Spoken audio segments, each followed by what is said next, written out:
bénis Seigneur cette réunion et dirige notre frère dans ce qu'il va nous apporter sur ta parole, et que ceux qui regarderont cette vidéo puissent être touchés, puisque comme l'a dit David, c'est la Pentecôte, alors prenons plutôt la côte plutôt que la pente.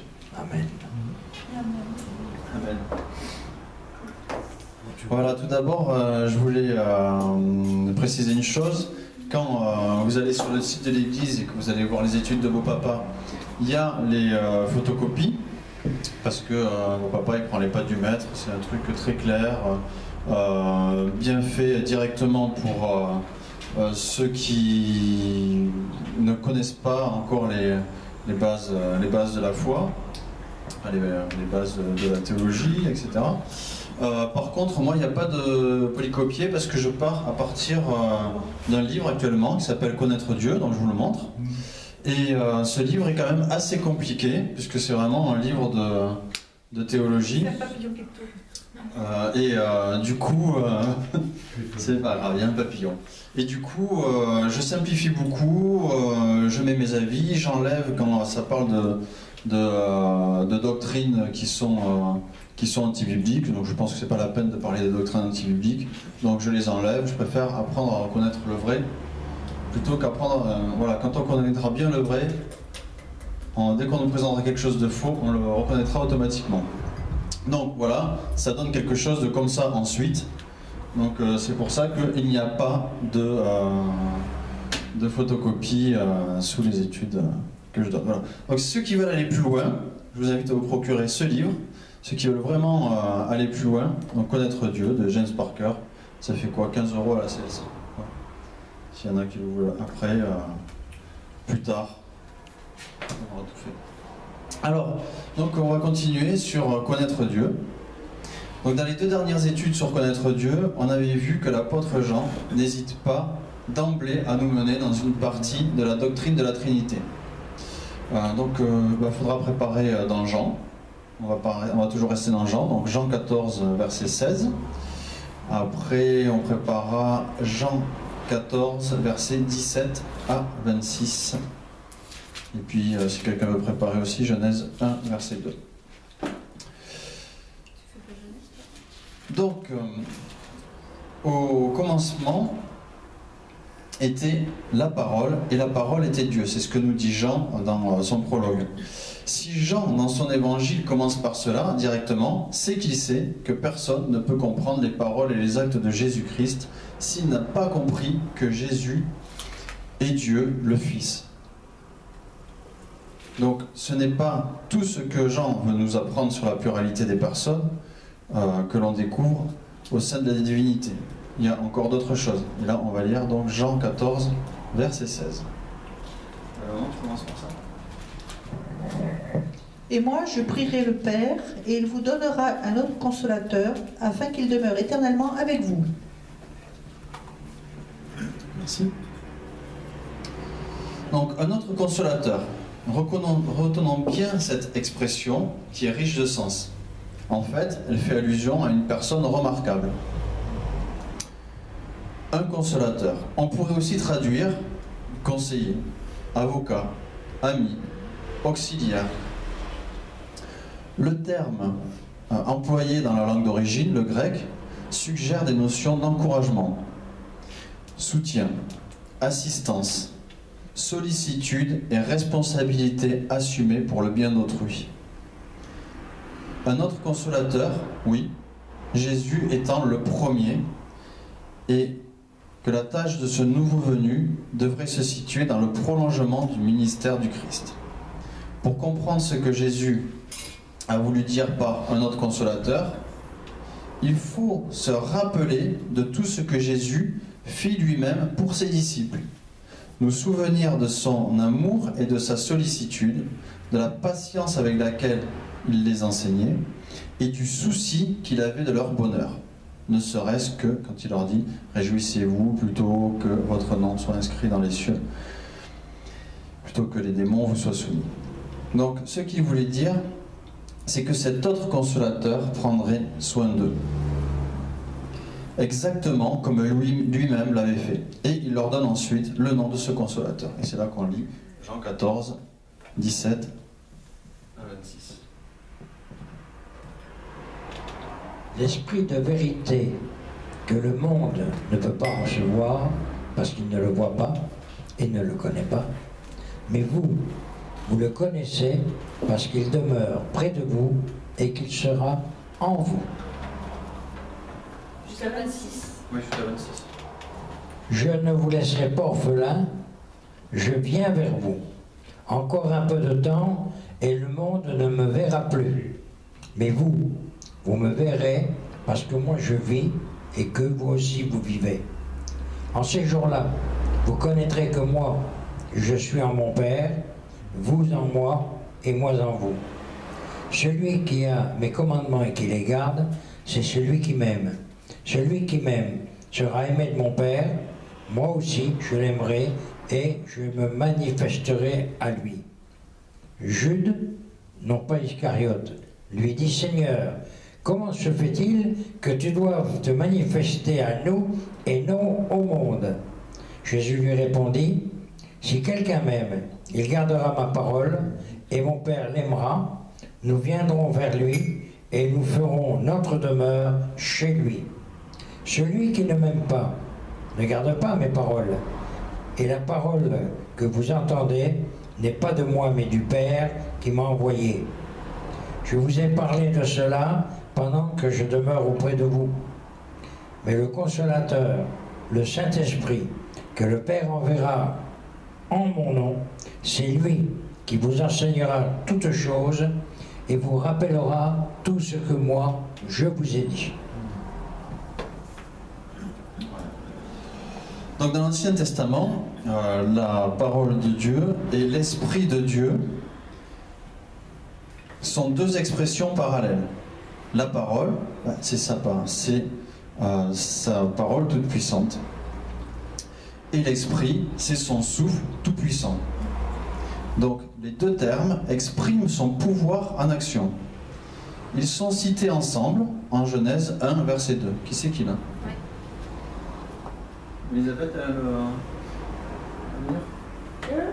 Genèse 1. Hein? Ouais. Et après, c'est Psaume 33, verset 6. La terre était informe et vide. Il y avait des ténèbres à la surface de l'abîme, et l'Esprit de Dieu se mouvait au-dessus des eaux.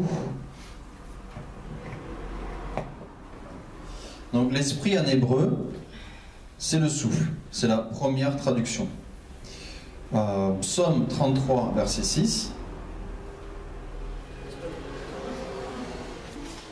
Ah, je crois que tu l'avais pas fait. Non, tu l'avais pas dit. Ah, j'ai pas entendu ça. Alors, Psaume 33, 6. Les cieux ont été faits par la parole de l'Éternel, et toute leur armée par le souffle de sa bouche. Voilà. Là encore, le souffle égale l'esprit. Vous pouvez vérifier si vous avez des Bibles, par exemple Thomson, vous avez bien, je pense, la traduction souffle-esprit. Donc, dans son prologue, Jean nous dit que la parole dont il parle, c'est une personne. Jésus nous enseigne la même chose sur l'Esprit Saint, comme il parlera plus loin du Père Saint. Et là, je ne vous l'ai pas dit, mais vous allez sortir Jean 17, verset 11, donc belle maman. Après, si tu veux, Didier, tu pourras nous prendre Jean 5, verset 23. Et puis par là-bas, Jean 12, verset 49 à 50. Et 5, verset 43. On continuera après dans Jean, je trouverai facilement. c'est 5, j'imagine que c'est en Jean toujours. Oui, c'est toujours dans Jean. On reste dans Jean. Alors, Jean 17, verset 11. Je ne suis plus dans le monde, et ils sont dans le monde, et je vais à toi. Père Saint, garde en ton nom ceux que tu m'as donnés, afin qu'ils soient un comme nous. Donc on va faire une petite parenthèse quand même pour nos frères et sœurs qui sont anti-trinitaires. Et je voudrais leur dire quand est-ce que vous allez vous laisser convaincre Dieu le Père, le Fils et l'Esprit sont trois manifestations d'un seul et même Dieu. Dieu n'est-il pas assez puissant pour être à la fois sur la terre et dans le ciel et en nous? Bon, bref.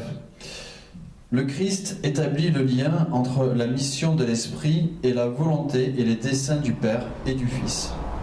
Et c'est là qu'on lit Jean 5, verset 23.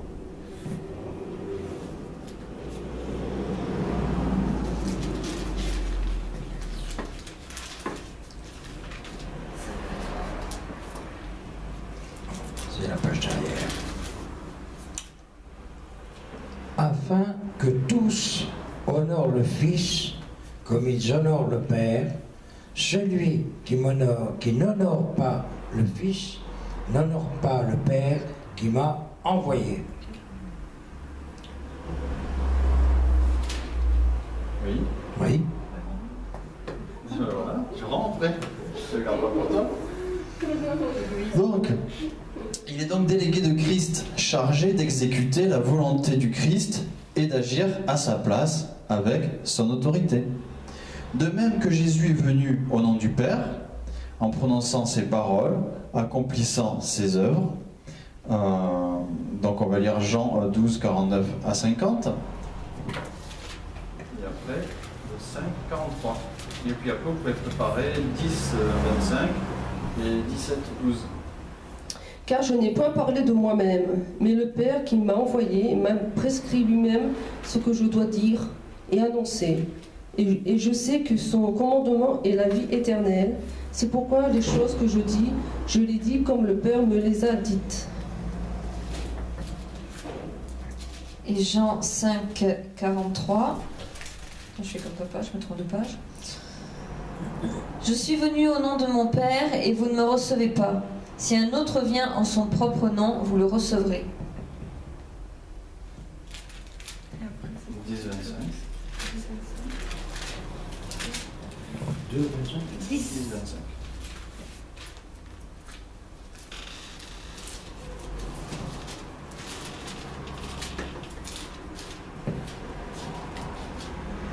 Tu préfères par le 17 Jésus leur répondit, je vous l'ai dit et vous ne me croyez pas.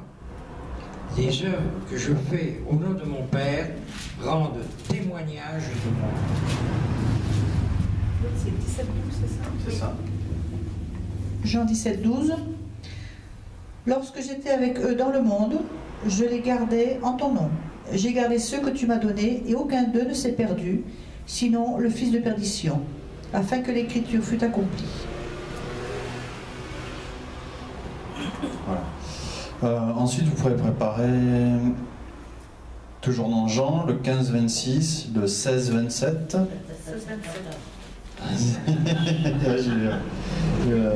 15, 26, 16, 27. Et après, le 16, 7, on reprendra encore. Et puis Jean aussi, 20, 22. Oui. Donc, Jésus fut sur terre le témoin fidèle du Père.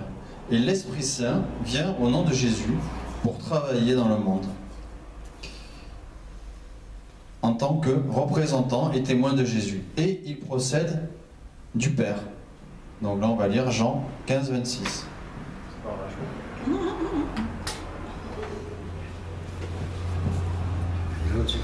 Quand sera venu le Consolateur que je vous enverrai de la part du Père, l'Esprit de vérité qui vient du Père, il rendra témoignage de moi. Voilà, il vient du Père. Après, c'est 16... Alors Jean 16, 27. Donc il vient du Père tout comme le Fils. Voilà, on va lire 16, 27. Car le Père lui-même vous aime parce que vous m'avez aimé et que vous avez cru que je suis sorti de Dieu. Voilà. Donc après, on relira 15, 26 et le 16, 7. Donc après avoir envoyé son Fils éternel dans le monde, donc le Père le rappelle maintenant dans la gloire et envoie son Esprit Saint à sa place. Pourtant, il est dit ailleurs que l'Esprit est envoyé par le Fils de la part du Père. Donc on reprend 15, 26. Et après 16, 7. Quand sera venu le Consolateur, que je vous enverrai de la part du Père, l'Esprit de vérité qui provient du Père, il rendra témoignage de moi. Jean 16, verset 7. Cependant, je vous le dis en vérité. Cependant, je vous dis la vérité, il vous est avantageux que je m'en aille, car si je ne m'en vais pas, le Consolateur ne viendra pas vers vous. Mais si je m'en vais, je vous l'enverrai. Il y a eu les deux, 16, 27 et 16. Ouais. Après, vous pourrez préparer Jean 20, 22, et puis Acte 19, verset 2. Aussi Jean 15, 27. Et puis Acte 1, verset 8. Donc, nous pouvons tenter d'établir les relations entre le Père et le Fils et l'Esprit de la façon suivante. Premièrement, le Fils est soumis au Père, parce que il est envoyé par le Père et au nom du Père. Deuxièmement, l'Esprit est soumis au Père, car il est envoyé par le Père et au nom du Fils. Troisièmement, j'essaie de ralentir pour ceux qui notent. Parce que ça va un petit peu vite. Troisièmement, donc, l'Esprit est soumis au Fils, car comme au Père, il est envoyé tant par le Fils que par le Père. Et là, on va lire Jean 20, verset 22. Tu peux récapituler ce que je me Ah oui, sens hein. Alors on va reprendre. Donc, je disais qu'on peut établir les relations à peu près, approximativement, comme ça. Premièrement, le Fils, ou l'Indoliprane, je n'ai pas. Le Fils est soumis au Père parce qu'il est envoyé par le Père et au nom du Père. Deuxièmement, l'Esprit, lui, est soumis au Père car il est envoyé par le Père et au nom du Fils. Et troisièmement, l'Esprit est soumis au Fils comme au Père, aux deux. Il est soumis aux deux, car il est envoyé tant par le Fils que par le Père. Voilà. Et on va lire Jean 20, verset 22.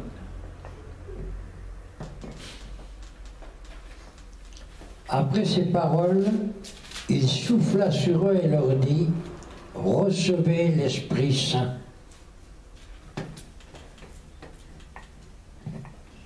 Voilà. Donc ce qui est mis en relief par Jean, vous pourrez relire Jean 14, verset 16. On l'avait lu tout à l'heure. C'est que l'Esprit a été donné aux disciples pour qu'il exerce auprès d'eux le ministère de consolation à la place du Christ. Si l'œuvre du Christ consolateur a été considérable, celle de l'Esprit Saint, consolateur, ne peut l'être moins. Si l'œuvre accomplie par le Christ et pour l'Église fut d'une importance insigne, celle du Saint-Esprit doit l'être également.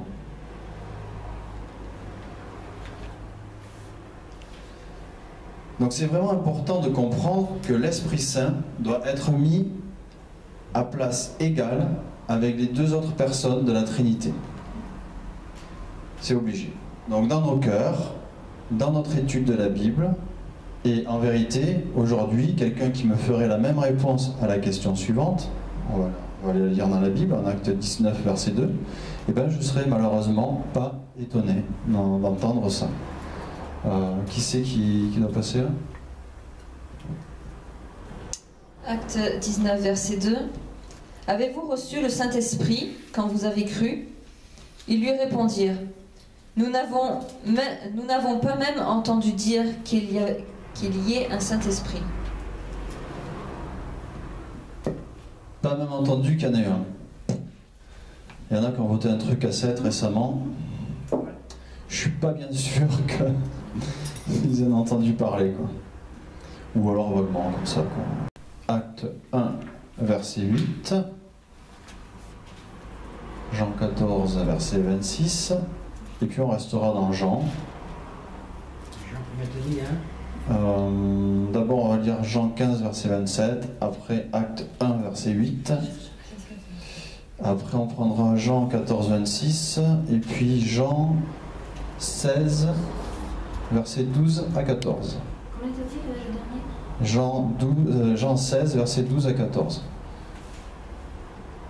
Est-ce que c'est clair pour tout le monde? Parce que sinon, je peux répéter. Hein. C'est pas un souci. Hein. Ouais, 15, 27. Après, Acte 1, verset 8. Jean 14, 26. Et Jean 16, 12 à 14, on va dire. Donc, si Jésus n'était pas venu pour prendre sur lui le châtiment que nous méritions, bon ben là on voit bien ce que ça donnerait, on n'aurait pas le salut, on n'aurait pas la vie éternelle, on serait condamné. Mais est-ce qu'on a pensé à ce que le monde serait s'il n'avait pas envoyé son Esprit Saint? Qu'est-ce que nous serions s'il n'avait pas envoyé son Esprit Saint? Est-ce que nous honorons Jésus si on n'honore pas, si on ignore, et donc par conséquent que l'on méprise finalement son Esprit Saint? Si on l'ignore, c'est qu'on le méprise, quoi. On passe à côté sans le voir, on s'en fiche. Donc sans l'Esprit de Dieu, ben, pas d'évangile, pas de foi, pas de chrétien, pas d'église, pas de Nouveau Testament du tout. Peut-être à la rigueur une traduction du Monde Nouveau. Il n'y a pas besoin d'Esprit Saint pour ça. Moi je dis ça. Enfin bref. Donc nous allons lire ce que Jésus a dit à ses disciples avant de monter au ciel. Donc là on prend Jean 15, verset 27. Et vous aussi, vous me rendrez témoignage, parce que vous étiez avec moi depuis le commencement. Voilà, acte 1, verset 8. Alors, acte 1, verset 8. Mais vous recevrez une puissance, le Saint-Esprit, survenant sur vous, et vous serez mes témoins à Jérusalem, dans toute la Judée, dans la Samarie et jusqu'aux extrémités de la terre. Voilà, alors quel genre de témoins auraient-ils pu être, hein, les apôtres? Bon, ils étaient souvent très loin de comprendre ce que Jésus disait. Parfois même, ils avaient des rivalités, cherchaient à savoir qui c'était le premier, le plus grand, etc. On aurait pu s'attendre à ce que leur enseignement soit bourré d'erreurs, de contradictions. Eh bien non, pas du tout en fait. Pas du tout, parce que Jésus leur a envoyé son Esprit Saint. C'est là qu'on va lire les autres versets. Jean 14, 26.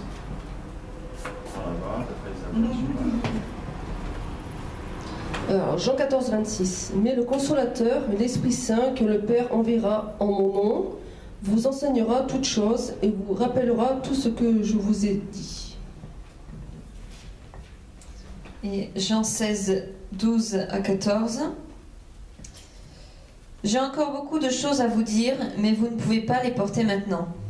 Quand le Consolateur sera venu, l'Esprit de vérité, il vous conduira dans toute la vérité, car il ne parlera pas de lui-même, mais il dira tout ce qu'il aura entendu, et il vous annoncera les choses à venir. Il me glorifiera parce qu'il prendra de ce qui est à moi et vous l'annoncera.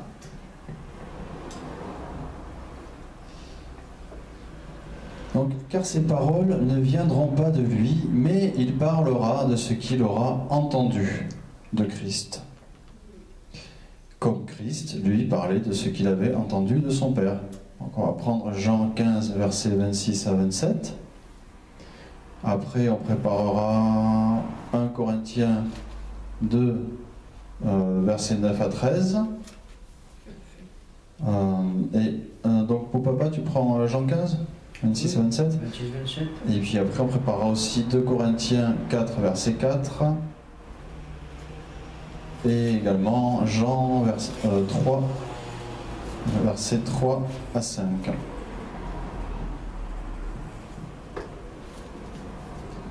Quand sera venu le Consolateur que je vous enverrai de la part du Père, l'Esprit de vérité qui provient du Père, il rendra témoignage de moi. Et vous aussi, vous me rendrez témoignage parce que vous êtes avec moi depuis le commencement. C'est pour ça que les prophètes, quand ils étaient inspirés par l'Esprit, eux, ils commençaient par « Ainsi parle l'Éternel ». Et donc ça justifie tout à fait les apôtres qui, dans leur enseignement, que ce soit oral ou écrit, peuvent se permettre, eux, de dire « Ainsi parle le Seigneur Jésus-Christ ». Parce qu'ils reçoivent directement leur enseignement du Saint-Esprit qui leur rappelle tout ce que le Christ leur avait dit et qui leur enseigne toutes les choses qu'il leur avait pas dit. Voilà. Donc on peut complètement se fier à notre Nouveau Testament. Donc ensuite, on va lire 1 Corinthiens 2, versets 9 à 13.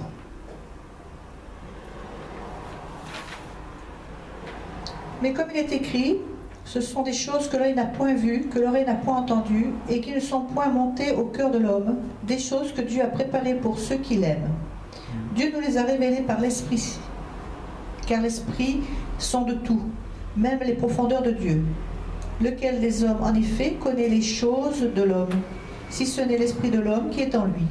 De même, personne ne connaît les choses de Dieu, si ce n'est l'Esprit de Dieu. Or nous n'avons pas reçu l'Esprit du monde, mais l'Esprit qui vient de Dieu, afin que nous connaissions les choses de Dieu et que nous connaissions les choses que Dieu nous a données par sa grâce. Et nous en parlons, non avec un discours qu'enseigne la sagesse humaine, mais avec ceux qu'enseigne l'Esprit, employant un langage spirituel pour les choses spirituelles. Voilà, et c'est comme ça qu'on a eu le Nouveau Testament. Donc la lumière rayonne, mais quand même, donc on va lire 2 Corinthiens 4.4, parce qu'il y a un mais. 2 Corinthiens 4.4. Si tu veux. Je vais lire 3 et 4. Si notre évangile est encore voilé, il est voilé pour ceux qui périssent, pour les incrédules dont le Dieu de ce siècle a aveuglé l'intelligence, afin qu'ils ne vissent pas briller la splendeur de l'évangile de la gloire de Christ, qui est l'image de Dieu.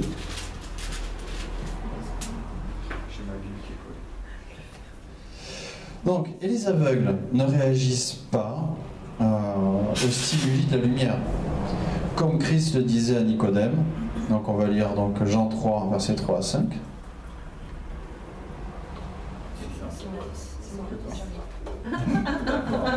Vas-y, prends ton temps. J'arrive, je suis là. Jean chapitre 3, versets 3 à 5. Jésus lui répondit, « En vérité, je te le dis, si un homme ne naît de nouveau, il ne peut voir le royaume de Dieu. » Nicodème lui dit, « Comment un homme peut-il naître quand il est vieux? Peut-il rentrer dans le sein de sa mère et naître ?» Jésus répondit, « En vérité, je te le dis, si un homme ne naît d'eau et d'esprit, il ne peut entrer dans le royaume de Dieu. » Voilà, donc là, pour finir, on va préparer Jean 3, verset 11, Jean 16, verset 8, et puis 1 Corinthiens 2, versets 1 à 5. Donc ensuite, à la suite de ce que Gladys vient de nous lire, on va voir que Jésus ensuite continue à parler à Nicodème au nom de ses disciples et à son nom à lui, donc à Nicodème et aux religieux dont Nicodème fait partie, en leur expliquant que l'homme qui est irrégénéré spirituellement finit obligatoirement par tomber dans l'incrédulité. Incrédulité, excusez-moi, j'ai cru d'accord. Donc bah oui, excusez, j'ai dit crudité. Incrédulité. Alors Jean 3, verset 16. Jean 3, 11. Jean 3, 11. En vérité, je te le dis, nous disons ce que nous savons, et nous rendons témoignage de ce que nous avons vu. Et vous ne recevez pas notre témoignage.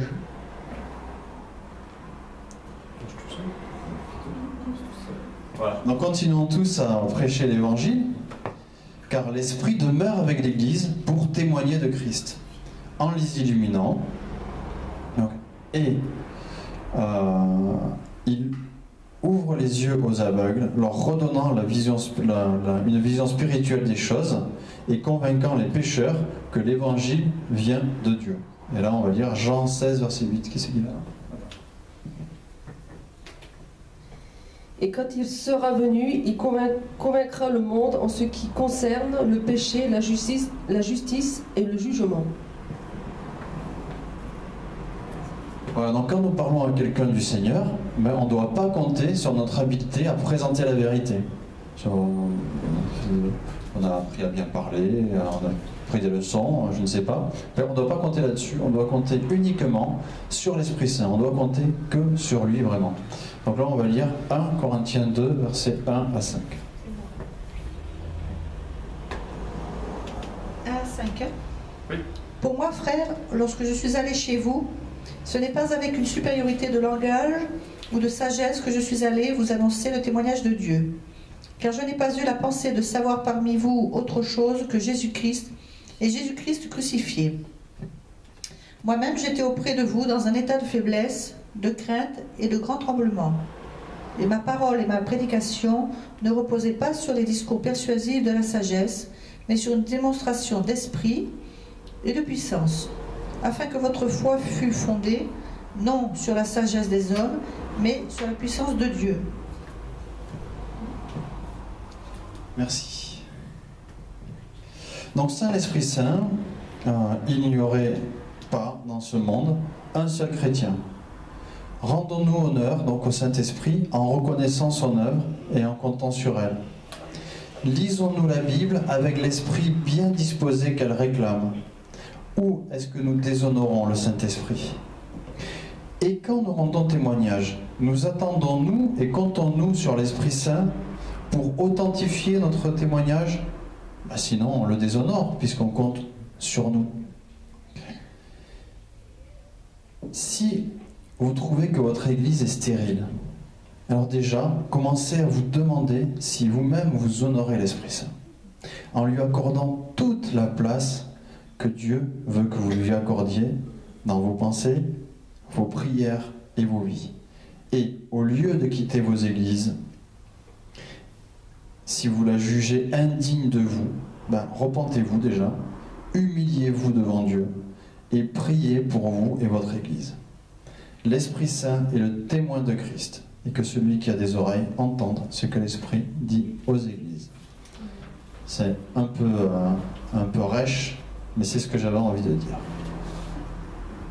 Je laisse la parole à belle maman pour une prière conduite par l'Esprit. Amen. À moins que vous ayez quelque chose à rajouter. Si, faire une photocopie après. C'est pareil. C'est vrai qu'il faut des chroniques, Jacques, c'est pareil. Seigneur, merci pour le Saint-Esprit que tu nous as envoyé. Merci parce que tu ne nous as pas laissés orphelins. Merci parce que tu es toujours présent et que tu nous guides, tu nous conduis, tu nous consoles. Et il n'y a pas de mots, Seigneur, pour dire combien tu es merveilleux, combien tu es bon, combien cet Esprit Saint est précieux, Seigneur, en nous. Et nous te demandons pardon pour toutes les fois où nous l'avons bafoué, ignoré, fait pleurer, même si c'était involontairement. Et te disons merci encore. Amen. Amen. Moi, si tu permets, je l'ai déjà dit, mais je le rajoute. Des gens ont fait ce qu'on appelle aujourd'hui des sports martiaux, dans c'est quelque chose. Et avant de combattre, on se met sur le tatami, à genoux, la tête contre le tatami, et on pense à l'esprit du maître. Alors pourquoi ça marche dans le sport et que ça ne marcherait pas en religion? C'est une chose qu'on doit faire à chaque fois que... De toute façon, dès le matin, dès qu'on se lève. Bonjour Saint-Esprit, viens en moi, guide-moi. Au nom de Jésus. Tu connais par cœur le chant? Ne sais-tu pas, ne sais-tu pas? Tu as le temps? Vas-y, il veut alors. Ah non, je te comprends. C'est ça. Ne sais-tu pas, tu es le temple. Ne sais-tu pas, tu es le temple. Ne sais-tu pas, tu es le temple. Tu es le temple du Saint-Esprit. Plein de force, plein d'amour, plein de joie. Plein de force, plein d'amour, plein de joie. Plein de force, plein d'amour, plein de joie. Tu es le temple du Saint-Esprit. Oh oui, je sais, je suis le temple. Oui, je sais, je suis le temple. Oui, je sais, je suis le temple. Je suis le temple du Saint-Esprit. Plein de force, plein d'amour, plein de joie. Plein de force, plein d'amour, plein de joie. Plein de force, plein d'amour, plein de joie. Je suis le temple du Saint-Esprit. Il y a des mamans qui me regardent et disent ouh, il y a le petit vélo qui circule. Voilà, que tout le monde se réjouisse du don de l'Esprit Saint pour la Pentecôte. Mais voilà, bonne soirée. Oui, c'est ça que je dis.